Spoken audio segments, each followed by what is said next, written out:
दिल्ली के मुख्यमंत्री अरविंद केजरीवाल आज टॉक टू ए के कार्यक्रम के जरिए जनता के सवालों के जवाब देंगे। ठीक 11 बजे और 11 बजने में ठीक 1 मिनट बाकी है। और देखिए, आपको सीधे लिए चलते हैं सचिवालय, दिल्ली सचिवालय, जहां पर मीडिया का भी जमावड़ा है।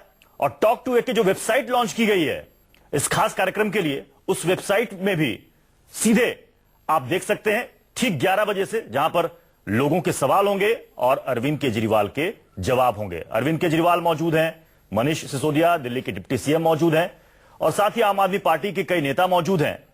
और आपको बता दें कि करीबन 19,000 से ज्यादा सवाल देश भर से आए हैं और एक आंकड़ा है जो कि 5,000 का है, जो दिल्ली से, अकेले दिल्ली से पूछेगा। और ये काउंटडाउन भी आप देख रहे हैं टॉक टू एके में, 13 सेकंड, 12 सेकंड, और ठीक 11 बजे अरविंद केजरीवाल जो देश भर से सवाल आए हैं उन सवालों का जवाब देंगे। अब देखना है कि वो सवाल कौन कौन से होते हैं।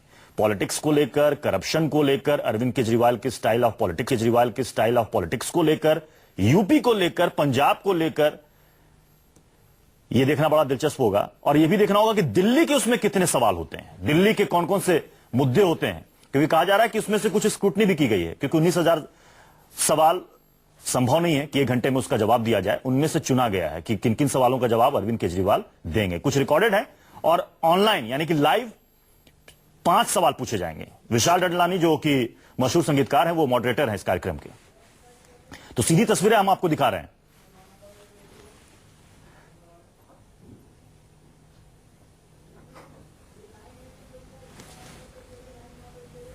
हालांकि मीडिया के साथ भी इंटरेक्शन होगा, लेकिन लगता है कि वो सेशन आज थोड़ा सा छोटा होगा सतीश जी, क्योंकि यहां तो अब सीधे अब जनता से इंटरेक्शन वो रिकॉर्डेड है। देखिए, केजरीवाल के टॉक टू एके में साथ में मनीष सिसोदिया का होना मुझे लगता है आगे की कहानी बता रही है। ये मैं देखना चाह रहा हूँ। और जहां तक आपने सवाल पूछा तो हम देख ही सकते हैं कि देखते हैं कैसे आगे बढ़ती है चीजें, कौन से सवाल होते हैं और क्या ये रहता है। इसमें फिल्मकार विशाल डडलानी का मॉडरेटर होना भी मुझे थोड़ा सा दिखाता है। इनके पुराने आदमी रहे हैं। बीजेपी ने तंज कसा है, ये कहा है कि अरविंद केजरीवाल अब विशाल डडलानी का सहारा ले रहे हैं, फेमस संगीतकार। मतलब दिखाने की कोशिश की गई, एक दूसरे पर तंज कसते रहते हैं, लेकिन बोलते कुछ है, करते कुछ और है, मंसूबा कुछ और होता है। अगर ये टॉक टू एके से केजरीवाल अगर मान लीजिए मजबूत होते हैं और बीजेपी के कॉस्ट पर नहीं होते हैं, कांग्रेस के कॉस्ट पे होते हैं, तो बीजेपी को फायदा ही पहुंचाती है। इसमें कहाँ दिक्कत है। अगर गुजरात, गोवा में एकदम से आप नहीं आती है तो वो कांग्रेस के ही वोट काटेंगे। और सतीश जी कार्यक्रम शुरू हो चुका है जी। एंड लीडर ऑफ द आम आदमी पार्टी मिस्टर अरविंद केजरीवाल जो आपके सवाल डायरेक्टली लेंगे एंड आपको अपने डाउट्स, अपने क्वेश्चंस, सबके आंसर्स यहाँ मिलेंगे आज। It's my honour and pleasure to present this and बहुत सारे सवाल आए हैं from all over the country. ये सवालों को कोलेट करके मैंने यहाँ पे जो टॉप सवाल हैं, जो सबसे ज्यादा पूछे गए हैं, उनको इकट्ठा किया हुआ है। वो सवाल मैं करूंगा। काफी टफ क्वेश्चंस भी हैं और hopefully will get answers for all of it today. इसके पहले अरविंद जी आपसे बात करेंगे कुछ इंपॉर्टेंट मुद्दों पे और then we'll go from the end to the questions. जो क्वेश्चंस ईमेल पे भेजे गए हैं वो मेरे सामने हैं, फेसबुक से भी क्वेश्चंस आ रहे हैं, ट्विटर से भी क्वेश्चंस आ रहे हैं, एसएमएस पे क्वेश्चंस आ रहे हैं। We will try and address as many of them as possible in this time. Handing it over to mister Arvind Kejriwal. आप सब लोगों को मेरा नमस्कार, मेरा प्रणाम, सत श्री अकाल, अस्सलाम वालेकुम, गुड मॉर्निंग। जब आप पब्लिक लाइफ में होते हैं तो आपको अपने बारे में, अपने पर्सनल लाइफ के बारे में, अपने काम के बारे में हमेशा पब्लिक स्क्रूटनी के लिए तैयार रहना चाहिए। समय समय पे मैं मीडिया को तो इंटरव्यूज देता रहा हूं, मीडिया के अलग अलग चैनल्स को, अखबारों को, लेकिन जब मैं जनता के बीच में जाता हूं तो कई बार मुझे लगता है कि मीडिया के प्रश्न और जनता के प्रश्न काफी अलग है। जनता कुछ और पूछना चाह रही है, तो मीडिया को तो इंटरव्यू देते रहेंगे, लेकिन मुझे लगा कि सीधे जनता से संवाद करना जरूरी है। मैं अभी थोड़े दिन पहले गोवा गया था।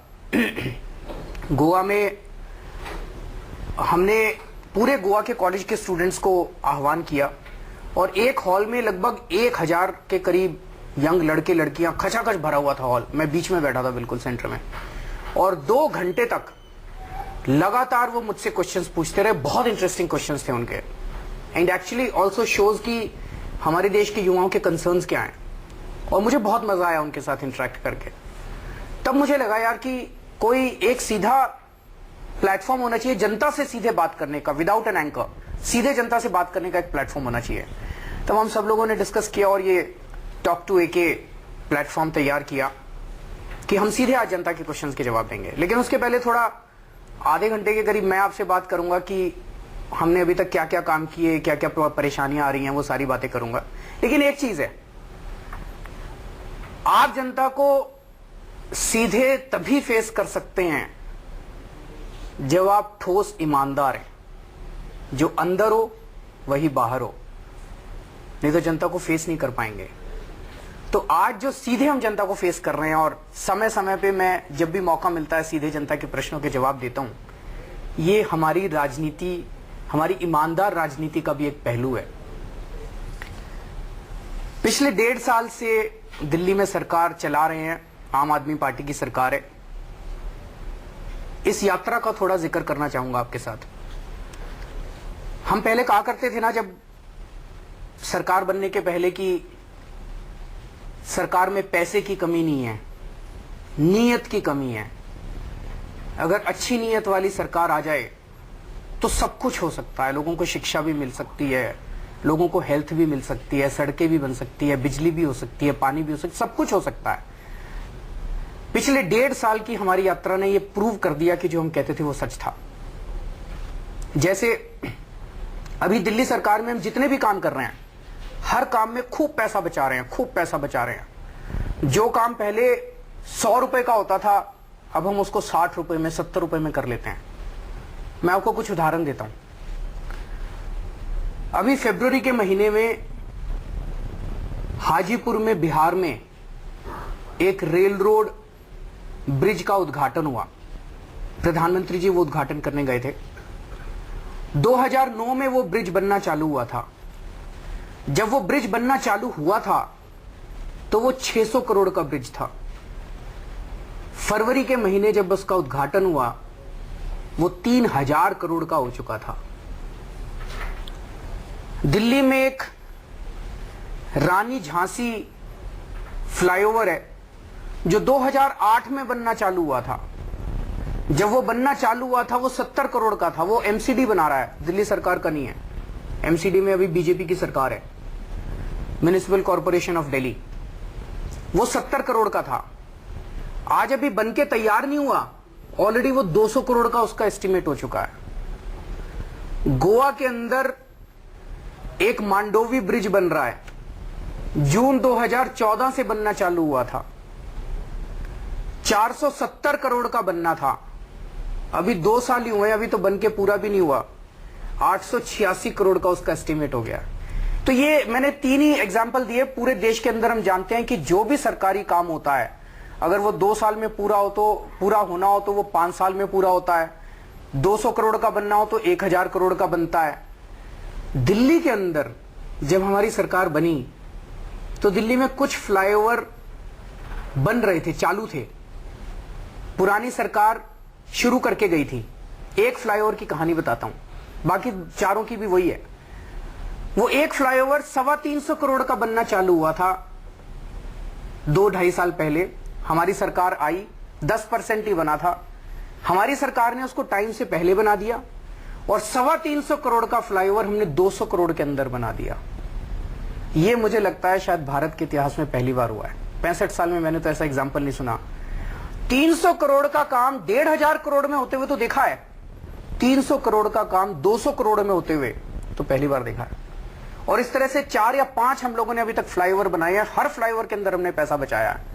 टोटल 5 फ्लाईओवर मिला के हम लोगों ने लगभग 350 करोड़ रुपए बचा लिए हैं। उसी तरह से मंगोलपुरी में एक इंडस्ट्रियल ट्रेनिंग इंस्टीट्यूट बना। 24 करोड़ का इंडस्ट्रियल ट्रेनिंग इंस्टीट्यूट बनना था, हमने 16 करोड़ के अंदर पूरा कर दिया। उसी तरह से पहले दिल्ली में डिस्पेंसरियां बना करती थी, एक एक डिस्पेंसरी 4 करोड़ 5 करोड़ की बनती थी। हम 20-20 लाख रुपए के अंदर पूरी एयर कंडीशन डिस्पेंसरी बना रहे हैं आजकल। तो हर काम के अंदर पैसे बचा रहे हैं, हर काम के अंदर पैसे बचा रहे हैं। और इस वजह से 2 काम हुए। एक तो पैसे बचाने से इस बार हमने दिल्ली में ढेरों चीजों के ऊपर टैक्स कम कर दिया। हमने इस बार मिठाई पे टैक्स कम कर दिया, चप्पलों पे टैक्स कम कर दिया, कपड़ों पे टैक्स कम कर दिया, ई रिक्शे पे टैक्स कम कर दिया, हमने मार्बल पे टैक्स कम कर दिया, लकड़ी पे टैक्स कम कर दिया, नमकीन पे टैक्स कम कर दिया। ढेरों चीजों के ऊपर हमने टैक्स कम कर दिया। हमने तो ये सोच के टैक्स कम किया था कि अब जितना पैसा आ रहा है उतने पैसे से हम आगे विकास कर पाएंगे। लेकिन टैक्स कम करने का एक और फायदा हुआ, टैक्स की कलेक्शन भी हमारी बढ़ती जा रही है और जो पैसा हमारा बचता जा रहा है, इस पैसे से हम दिल्ली का खूब विकास कर रहे हैं। पिछले 1.5 साल में कई चीजों के ऊपर हमने काम किया, लेकिन मोटी मोटी तौर पे आज मैं 4 चीजों की बात करना चाहूंगा आपके साथ, जिसके ऊपर सबसे।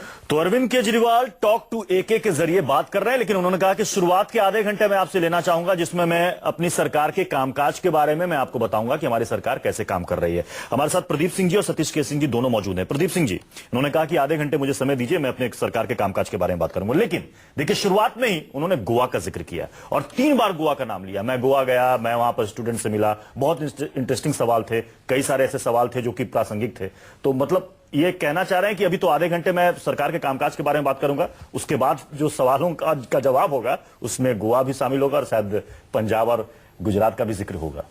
नहीं, बिल्कुल, देखिए, इसमें कोई शक नहीं है कि उनकी नजर दिल्ली से बाहर है, दिल्ली पर नहीं है। दिल्ली का उदाहरण पेश करके वो बताना चाहते हैं कि हम किस तरह, हमको अगर सत्ता मिली दूसरे राज्यों में, देश में, तो हम किस तरह से पैसे लोगों के बचा सकते हैं, जनता के पैसे बचा सकते हैं, तेजी से काम कर सकते हैं। अब देखिए, ये तथ्य ऐसे हैं जो एक तरफा हैं। हमको मालूम नहीं कि कितनी प्रोजेक्ट कॉस्ट थी और कितने में पूरा कर दिया। तो ये एक तो आंकड़ों को लेकर कोई मतलब बहुत पारदर्शिता नहीं है। तो या तो वो सरकारी कागज उस तरह के दिखाते और उसके हिसाब से बताते तो एक बात समझ में आती। लेकिन ये उनकी पॉलिटिक्स की स्टाइल है कि आधा सच बोलो और आगे बढ़ जाओ, बाकी आपके विरोधी जो है जवाब देते रहेंगे। अब विरोधी पार्टियां कहेंगी कि नहीं, ये गलत बोल दिया, ये सही बोल दिया, वो तो बोल के आगे निकल गए। अब उस पर विरोध भी होगा तो चर्चा में अरविंद केजरीवाल ही रहेंगे। तो ये सरकार और पार्टी ये इवेंट बाय इवेंट चल रही है कि हर थोड़े दिन में एक नया इवेंट क्रिएट करो और चर्चा में बने रहो। तो बाकी जो बड़े मुद्दे हैं उनसे ध्यान बटा रहे। आपसे दिल्ली, अब आप मन की बात कर रहे हैं, देखिए प्रधानमंत्री मन की बात करते हैं जब, तो जो चिट्ठियां आती हैं, रिस्पांस आते हैं, उस पर फॉलो अप एक्शन होता है। आप जो कर रहे हैं दिल्ली से संबंधित सवाल पे तो आप एक्शन कर सकते हैं, लेकिन दिल्ली के बाहर के जो सवाल हैं वो समस्या। फिलहाल तो अभी आधे घंटे उन्होंने लिया है कि मैं अब सरकार के कामकाज के बारे में बताऊंगा। यहाँ सरकार के कामकाज के बारे में बता रहा है, लेकिन साथ ही दूसरे राज्यों का भी जिक्र कर रहे हैं। बिहार का जिक्र उन्होंने कर लिया, और उसके बाद उन्होंने गोवा का जिक्र कर लिया कि कहां कितने का एस्टीमेट था और देखिए 2 साल में बढ़ के कितना हो गया। हमारी दिल्ली सरकार ने आने के बाद कितने कम एस्टीमेट में काम को पूरा कर दिया। अब देखना है कि जो सवाल होंगे उनके जवाब किस तरीके से देते हैं अरविंद केजरीवाल। एक छोटे से अरविंद केजरीवाल का टॉक टू एके कार्यक्रम शुरू हो चुका है, जहां पर वो लोगों से बात कर रहे हैं। हालांकि शुरुआत के आधे घंटे उन्होंने कहा कि मैं अपनी सरकार के कामकाज के बारे में बताऊंगा। क्या कुछ बता रहे हैं आपको? सीधे पहले लिए चलते हैं दिल्ली सचिवालय। केंद्र सरकार ने स्टडीज करवाई है, उसमें भी पता चल रहा है कि 9वीं क्लास के बच्चों को कुछ पढ़ना लिखना नहीं आता। कई बच्चे डिप्रेशन में चले जाते हैं 9वीं क्लास में आके, कई बच्चे सुसाइड कर लेते हैं। ये पॉलिसी खत्म होनी चाहिए। ये नो डिटेंशन पॉलिसी बिल्कुल बर्बाद कर रही है ये पूरे हमारे एजुकेशन सिस्टम को। हम भी पढ़ते थे, आप सब जितने लोग अभी देख रहे हैं सब लोग पढ़े हैं। पहली क्लास में भी एग्जाम होते थे, दूसरी में भी होते थे। अगर कमजोरी हो तो कंपार्टमेंट हो जाती थी, ताकि आप बच्चा थोड़ा सीरियस, नहीं तो बच्चे पढ़ते ही नहीं। अगर एग्जाम नहीं हो तो पढ़ेंगे किस लिए वो बच्चे, ना माँ बाप उस पर वो देते। तो इस पॉलिसी को हमने दिल्ली विधानसभा में तो पास करके केंद्र सरकार को भेजा हुआ है, और मैं अपील करता हूं केंद्र सरकार से कि इसको जल्दी पास करे। तो अरविंद केजरीवाल ने शुरुआत की है जिसमें उन्होंने कहा कि हमारी सरकार किस तरीके से काम कर रही है। अलग अलग विषयों पर अपनी बात कर रहे हैं कि केंद्र सरकार से हमने अपील की ऐसा करने के लिए। सतीश के सिंह जी, ये कहा जा रहा था कि वन वे कम्युनिकेशन नहीं होगा, लेकिन शुरुआत के आधे घंटे में तो सरकार अपनी ही सरकार की पीठ थपथपाई जा रही है, बखान हो रहा है। ये दिल्ली सरकार के कामकाजों के जरिए देश से संवाद, मतलब देश के नाम संदेश ही है आधे घंटे। तो उसके बाद सवाल भी चिन्हित या चुने हुए लिए जाएंगे ऐसा लग रहा है। देखिए, एक जो उन्होंने कहा कि मीडिया के बियॉन्ड जो जनता से संवाद है, तो ये प्रधानमंत्री मोदी भी यही कहते थे कि एक डायरेक्ट कनेक्ट हो, पीपल कनेक्ट हो, वहां पर बात हो। अब केजरीवाल पॉलिटिकल इसको बनाना चाहते हैं, वो अभी सुनना पड़ेगा ध्यान से, या फिर एक पीपल कनेक्ट पे ले जाना चाहते हैं। जैसे प्रधानमंत्री मोदी की जो मन की बात है, आप शुद्ध पॉलिटिकल आप उसको न देखेंगे, उसमें थोड़ा कनेक्ट की बात है, पीपल कनेक्ट की बात है। दूसरी चीज मैंने देखी कि वो अपने सरकार की पीठ थपथपा रहे हैं। हालांकि अब बारिश में दिल्ली की पोल खुल जाती है, अब वो तो ऑपोजिशन वाले का काम है, वो देखें, हमारा आपका काम नहीं हो सकता। लेकिन चलिए, उन्होंने कहा कि भाई 300 का 200 करोड़ में उन्होंने बना दिया वगैरह वगैरह। तो ये है मसला कि वो दिल्ली के अचीवमेंट से पूरे देश में फैलाना चाहते हैं। ये आधे घंटे तो उन्होंने कह दिया कि साहब हमें दे दीजिए, हम सरकार के बारे में कामकाज करेंगे। अगले जो आधे घंटे हैं, क्योंकि 19,000 से ज्यादा सवाल हैं, उनमें से चिन्हित सवाल ही होंगे। अब उन चिन्हित सवालों में से भी शायद उन्हीं सवालों का जवाब देना पसंद करेंगे अरविंद केजरीवाल, जो कि उनके लिए सुविधाजनक हो। हाँ, बिल्कुल। देखिए, एक बेसिक डिफरेंस, चूंकि वो लोग तुलना तो फिर ये कैसे कह पाएंगे कि ये टू वे ट्रैफिक है? देखिए, वो तो कहने की बात है, वो उनको चूंकि दिखाना है कि प्रधानमंत्री की जो है मन की बात वो कमतर है, वो वन साइडेड है। लेकिन आप एक बेसिक डिफरेंस जो है, प्रधानमंत्री मोदी की मन की बात में ज्यादातर सोशल इश्यूज और लोगों की समस्याओं पर। चलिए हम इस चर्चा को आगे बढ़ाएंगे।